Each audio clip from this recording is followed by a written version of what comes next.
તો તાપી જિલ્લામાં 10મા આંતરરાષ્ટ્રીય યોગ દિવસની શાનદાર ઉજવણી કરાઈ, જ્યાં તાપી જિલ્લાના મુખ્ય મથક વ્યારાના દક્ષિણાપથ વિદ્યાલય વિદ્યાલય ખાતે યોગ દિવસ ઉજવાયો। આદિજાતિ વિકાસ, શ્રમ અને રોજગાર ગ્રામ વિકાસ વિભાગના રાજ્યમંત્રી કુંવરજી હળપતિના અધ્યક્ષસ્થાને આ કાર્યક્રમ યોજવામાં આવ્યો, જ્યાં સ્વયં અને સમાજ માટે યોગની થીમ સાથે 10મા વિશ્વ યોગ દિવસની જિલ્લા કક્ષાએ ઉજવણી કરવામાં આવી હતી।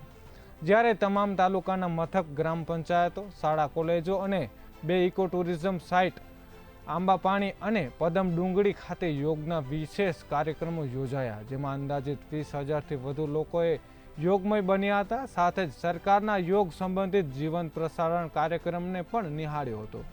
તો રાજ્યના રમતગમત અને યુવા સાંસ્કૃતિક વિભાગ અને રાજ્યના યોગ બોર્ડ તથા વહીવટી તંત્રના સંયુક્ત ઉપક્રમે આંતરરાષ્ટ્રીય યોગ દિવસની સમગ્ર ઉજવણીનું આયોજન કરવામાં આવ્યું હતું।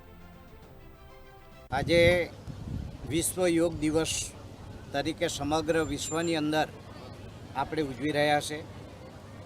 આ પ્રસંગે મને કહેતા આનંદ થાય કે આપણા દેશના વડાપ્રધાન નરેન્દ્રભાઈ મોદી સાહેબે 2014માં એક પ્રસ્તાવ યુનાઇટેડ મહાસભામાં મૂક્યો અને સમગ્ર વિશ્વએ એક સાથે એ પ્રસ્તાવને સ્વીકાર કર્યો અને આપણે 21 જૂનના રોજ આજે યોગ દિવસ સમગ્ર વિશ્વની અંદર આપણે મનાવી રહ્યા છીએ।